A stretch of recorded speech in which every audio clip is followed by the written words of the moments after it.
Hello friends, welcome to our YouTube channel MechTech GP.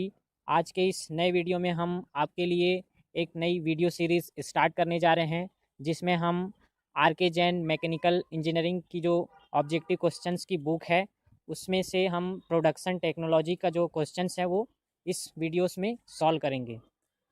ये जो questions है वो सभी कॉम्पिटिटिव एग्ज़ाम्स में, जैसे SSC, JE, GATE and ISRO, BARC, ये सभी कॉम्पिटिटिव एग्ज़ाम्स में जो है इस बुक के क्वेश्चंस जो है वो आते हैं। सभी एग्ज़ाम्स में से किसी भी एग्ज़ाम्स की आप प्रिपेयर कर रहे हैं तो ये आपके लिए बहुत ही हेल्पफुल होगी ये वीडियो जो है। इसमें हमने डिफरेंट पिक्चर्स एंड जो अलग अलग नोट्स जो हैं एंड बुक से हमने कंटेंट जो है लिया है इसको एक्सप्लेन करने के लिए, जिससे आपको अच्छे से जो है वो समझ में आ जाएगा। स्टार्ट करेंगे। स्टार्ट करने से पहले यदि आप हमारे चैनल पे नए हैं तो प्लीज़ सब्सक्राइब कर लीजिएगा, नीचे सब्सक्रिप्शन बटन दी गई है एंड नोटिफिकेशन बेल आइकन को भी ज़रूर प्रेस कर दीजिएगा, ताकि जब भी कोई नई वीडियो हम अपलोड करें उसका नोटिफिकेशन आप तक पहुंच जाए। स्टार्ट करते हैं।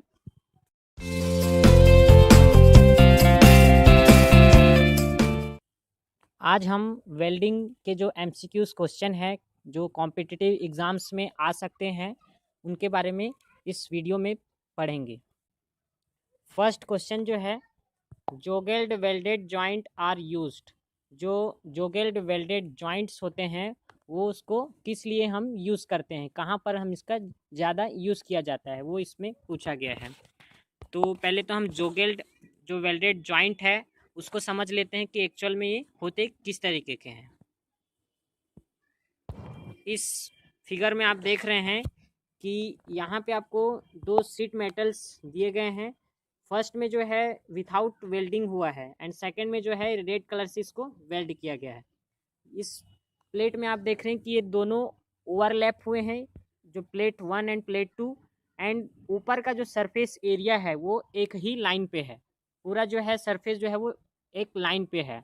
तो इस तरीके की जो जॉइंट होगी उसको हम जोगेल्ड जॉइंट बोला जाएगा, जोगेल्ड वेल्ड जॉइंट, क्योंकि जो सरफेस टॉप जो सरफेस है वो एक ही प्लेन पे है एंड हमने इसको लैप जॉइंट किया है ना। लैप जॉइंट करते हैं तो जो फर्स्ट प्लेट है इसके ऊपर यदि ओवरलैप होगी तो ये इस तरीके से इसके ऊपर ओवरलैप होती है एंड जो सरफेस 1 एंड सरफेस 2 जो होगा दोनों प्लेट का वो एक लाइन पे नहीं होगी, इसीलिए इसको थोड़ा सा हमने फर्स्ट प्लेट को इस तरीके से बैंड कर दिया है ताकि दोनों जो टॉप जो सरफेस है वो एक ही लाइन पे हो जाए।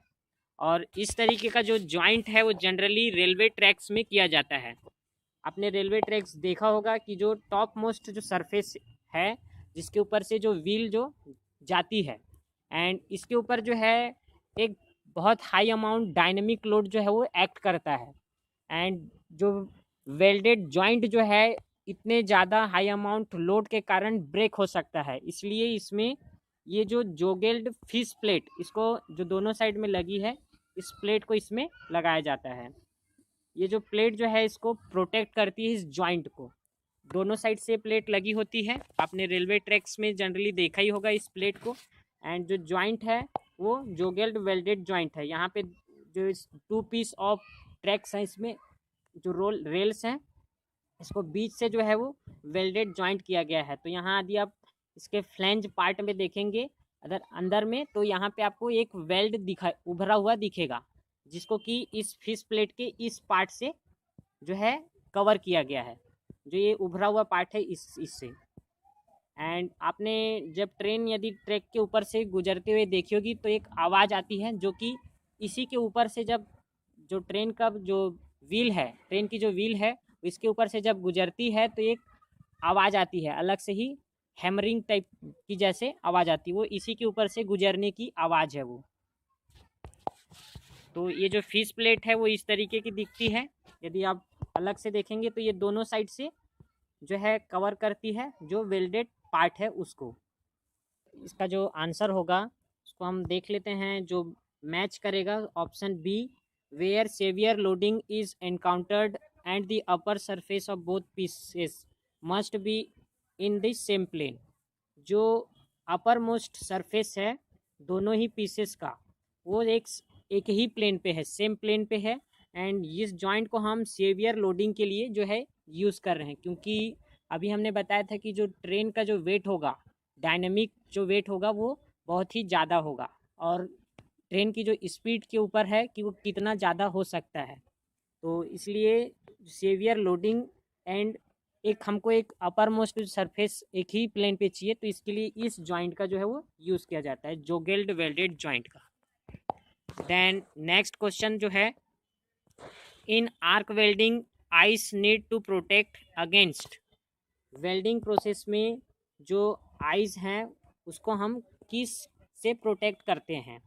तो इसमें इंटेंस ग्लेयर करके दिया है फर्स्ट में, देन स्पार्क्स, नेक्स्ट है infrared rays, ultraviolet rays and infrared and ultraviolet rays. तो जनरली जो है आर्क वेल्डिंग प्रोसेस में, जो आर्क वेल्डिंग प्रोसेस है इसमें 3 तरीके की जो है वो रेस जो है वो डेवलप्ड होती है। फर्स्ट जो है वो अल्ट्रावायलेट रेस है, देन विजिबल जो रेस होती हैं, एंड जो इंफ्रारेड रेस। जो विजिबल रेस जो है हमको दिखाई देती हैं चमकते हुए, आपने देखा होगा, लेकिन जो अल्ट्रावायलेट एंड इंफ्रारेड जो रेस हैं वो हमको दिखाई नहीं देती। लेकिन जब यदि हम वो जो शील्ड जो है यदि यूज़ नहीं करेंगे, जो आँख को प्रोटेक्ट करने के लिए जो हम शील्ड यूज़ करते हैं, ब्लैक कलर का आपने देखा होगा, उसमें मिरर लगा होता है, जिससे हमको जो वेल्ड जहाँ पे हो रहा है वो हमको बस नज़र आता है। बाकी यदि हम उस शील्ड को अदर जगह में देखेंगे तो हमको उससे कुछ दिखाई नहीं देता।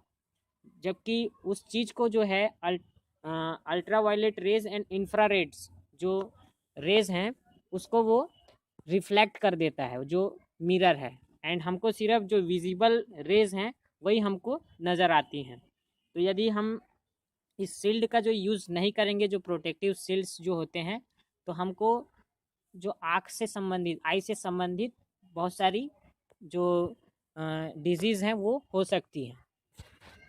सो इसका जो आंसर होगा इंफ्रारेड एंड अल्ट्रावायलेट रेज।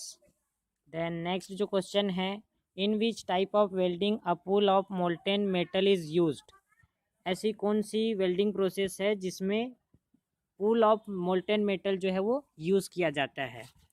तो इस जो ये फिनोमिना है पूल ऑफ मोल्टेन मेटल, वो जनरली इलेक्ट्रोस्लैग जो वेल्डिंग प्रोसेस है उसमें हमको देखने को मिलता है। इलेक्ट्रोस्लैग वेल्डिंग प्रोसेस जो है single pass vertical welding process होती है। इसमें जो हम दो जो वर्क पीसेस हैं जिसको हमको वेल्ड करना है, जैसे ये फर्स्ट एंड सेकंड है, तो इसमें हम जो फिलर मेटल जो लेंगे, दोनों के बीच में जो गैप है, यहाँ पे फिलर मेटल जो है मोल्टेन फॉर्म में कन्वर्ट होने के बाद में एक ब्रिज के जैसा फॉर्म होने लग जाता है, एक ब्रिज के जैसे एक्ट करता है। ये यहाँ पे कंटिन्यूसली जो है जो फिलर मेटल हम ऊपर से फीड कर रहे हैं, तो हाई टेम्परेचर होने के कारण यहाँ पे जो फिलर मेटल है वो मेल्ट हो जाएगा, एंड मोल्टेन जो स्लज होगा, जो मेटल के अंदर का जो स्लज है वो ब्रिज की तरह से एक्ट करेगा, क्योंकि स्लज जो है, स्लज की डेंसिटी जो होती है वो मेटल से कम होती है, तो उसके ऊपर वो तैरने लग जाता है। तो जो इसमें स्लज पार्ट्स जो होंगे वो इसके ऊपर में तैरने लग जाएंगे, एंड दोनों प्लेट के ऊपर ऐसे लगेगा कि आपको एक ब्रिज के जैसा इसमें फॉर्म हो गया है। तो इसी फिनोमिना को ही बोलते हैं कि मॉल्टेन मेटल का जो है ये पूल जो है इस वेल्डिंग में देखने को मिलता है। सो इसका आंसर जो हो जाएगा electroslag welding process. Then next जो क्वेश्चन है, प्लेन एंड बट वेल्ड में be used on material up to approximately, but जो प्लेन एंड बट वेल्ड्स हैं इसमें जो हम मटेरियल्स यूज़ कर रहे हैं ज्वाइन करने के लिए, उसकी थिकनेस जो है वो कितनी होनी चाहिए, ये इसमें पूछा गया है। पहले तो हम जो चार्ट से इसको समझ लेंगे कि जो किस थिकनेस तक की जो प्लेट है उसको हम बट एंड जो प्लेन वेल्डिंग होगी वो कर सकते हैं उसको। तो इसमें इस चार्ट में आप देख रहे हैं कि जो प्लेट थिकनेस है वो इस रो में जो है बताई गई है। तो यहाँ पे जो प्लेट थिकनेस हमको mm में दी गई है, तो सबसे ज़्यादा आपको यहाँ पे दिख रही है वो 24 mm है, एंड GA की जो वैल्यू दी गई हो 0.6 जो है इसकी वैल्यू है। जो GA का मतलब होता है दोनों प्लेट्स के बीच का जो गैप है वो 0.6 mm से ज़्यादा नहीं होना चाहिए। एंड जो 20 mm की यदि हम लेंगे तो उसके लिए जो गैप है वो 0.9 mm से ज़्यादा नहीं होनी चाहिए। तो इस तरीके से जो है गैप जो है कंटिन्यूसली बढ़ते जाएगा यदि हम जो प्लेट की थिकनेस है उसको कम करते जाएंगे तो। लेकिन जो प्लेन एंड बट जो दोनों जो वेल्ड हैं वो हम ओनली 24 mm की जो प्लेट है वहाँ तक ही कर सकते हैं। सो इस क्वेश्चन का जो आंसर होगा 24 mm, बट इसमें जो है 24 mm नहीं दिया गया है। जो इसमें मिनिमम जो वैल्यू है वो 25 है, जो कि अप्रॉक्स इससे थोड़ी सी ज़्यादा है। तो यही जो है इसका आंसर होगा, क्योंकि कई बुक्स में जो है 25 भी जो है इसका आंसर दिया गया है। 25 जो है मैक्सिमम थिकनेस होती है प्लेन एंड बट वेल्डिंग जो जॉइंट्स जो है जिसमें हम प्रोवाइड करते हैं उस मेटल की। सो नेक्स्ट जो क्वेश्चन होगा, the main criterions for selection of electrode diameter in arc welding is. इस क्वेश्चन में हमको क्राइटेरिया बताना है जिससे हम जो आर्क वेल्डिंग में इलेक्ट्रोड की डायमीटर सेलेक्ट करने का। इलेक्ट्रोड का जो डायमीटर है हम किस बेसिस पे सेलेक्ट करते हैं आर्क वेल्डिंग जो मशीन में। तो पहले हम देख लेते हैं कि इसमें एक्चुअली में किस किस चीज़ों के ऊपर बेस्ड होता है जो डायमीटर ऑफ इलेक्ट्रोड है। तो इस टेबल में आप देखेंगे कि ये एक हीट सेटिंग के लिए जो है ये एक टेबल दी गई है। तो इसमें जो सबसे ऊपर वाला जो रो है उसमें यदि आप देखते हैं तो 1/16 टू 1/18 ये इंच में दी गई है जो कि थिकनेस है मेटल प्लेट की।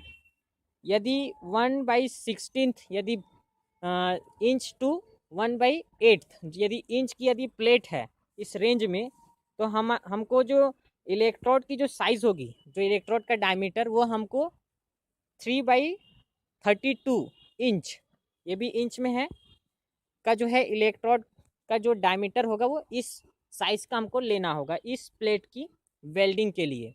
यदि हम प्लेट की थिकनेस यदि बढ़ाते जाए 1/8 टू 1/4, इसकी जो साइज़ है प्लेट की थिकनेस वो यदि हम बढ़ाते जाएंगे तो जो इलेक्ट्रोड का जो डायमीटर होगा वो भी जो है बढ़ते जाएगा। तो जो मेन जो बेसिक चीज़ होती है इलेक्ट्रोड का जो डायमीटर सेलेक्ट करने का, वो थिकनेस ऑफ जो मेटल प्लेट है उस पर ही डिपेंड करता है। क्योंकि इसमें हीट सेटिंग के लिए यदि हमको ज़्यादा मोटी यदि हम प्लेट को वेल्ड करना है, ज़्यादा थिकनेस वाली जो मेटल प्लेट है उसके यदि हमको वेल्ड करना है, तो हमको जो डायमीटर है इलेक्ट्रोड का उसको भी बढ़ाना होगा। क्योंकि जो हीट जो डेवलप्ड होगा, यदि कम एम की डायमीटर वाली यदि हम इलेक्ट्रोड लेते हैं तो जो हीट जो वहाँ पे डेवलप्ड होगा वो बहुत ही कम अमाउंट में होगा। एंड जो मेटल जो डिपॉजिट होना है जिस मेटल सरफेस के ऊपर दोनों को ज्वाइनिंग करने के लिए, वो जो है इसमें कम होगा। एंड इसमें वेल्डिंग जो एम्पियर है, करंट जो है एंड वोल्टेज, ये भी जो है मेटल के थिकनेस पे ही डिपेंड करता है कि हमको कितना करंट इसमें प्रोवाइड करना है एंड जो वोल्टेज है। तो यदि जो थिन यदि हम सीट ले रहे हैं उसमें जो एम्पियर होगा वो 50 टू 90 के रेंज में होगा जो एम्पियर है। एंड वोल्टेज जो है वो कम होता है 15 टू 17 mm।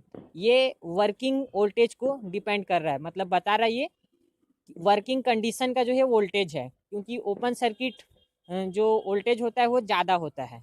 यदि हम वेल्ड कर रहे हैं उस दौरान का ये वोल्टेज है 15 टू 17। एंड इसमें वोल्टेज जो है हमको कम रखना पड़ता है एंड जो करंट है उसको ज़्यादा बढ़ा के रखते हैं। क्योंकि करंट ही जो है वो हीट को फॉर्म करता है। हीट जो डेवलप करने का जो काम करेगा वो करंट करता है, ना कि वोल्टेज। इसलिए वोल्टेज को हम कम करते हैं एंड करंट को जो है वो बढ़ाते हैं। तो जैसे जैसे जो मेटल प्लेट की जो थिकनेस बढ़ते जाएगी वैसे वैसे जो है इलेक्ट्रोड की साइज़ भी जो है बढ़ते जाएगी एंड जो करंट जो हमको चाहिए हीट डेवलप करने के लिए वो भी बढ़ते जाएगी एंड वोल्टेज भी जो है वो बहुत ही कम अमाउंट में ये बढ़ेगा। सो जो इसका आंसर जो हो जाएगा ऑप्शन जो सी में है, thickness of material. Thickness of material ही जो एक क्राइटेरिया है इलेक्ट्रोड की डायमीटर सेलेक्ट करने का। सो ये लास्ट क्वेश्चन था इस वीडियो का। नेक्स्ट वीडियो में हम जल्दी ही आगे के क्वेश्चंस जो है आपके लिए सॉल्व करेंगे। एंड अभी तक कि अगर आपने हमारा चैनल सब्सक्राइब ना किया हो तो प्लीज़ सब्सक्राइब कर लीजिए, ताकि ऐसी वीडियो जो है हम आप तक पहुंचा सके। एंड नोटिफिकेशन बेल आइकन को भी ज़रूर प्रेस कर दीजिए, ताकि जब भी हम वीडियो अपलोड करें उसका नोटिफिकेशन जो है आप तक पहुंच जाए। एंड वीडियो आपको कैसी लगी प्लीज़ कमेंट ज़रूर करिएगा नीचे, ताकि हमको उससे एक मोटिवेशन मिलता है। एंड कोई भी यदि डाउट्स हो उसको भी आप कमेंट करके ज़रूर पूछिए हमसे। एंड जो वीडियो आपको यदि अच्छी लगी हो तो प्लीज़ लाइक ज़रूर कर देना, और अपने फ्रेंड सर्कल में ज़रूर इस वीडियो को शेयर कर दीजिएगा। So thank you.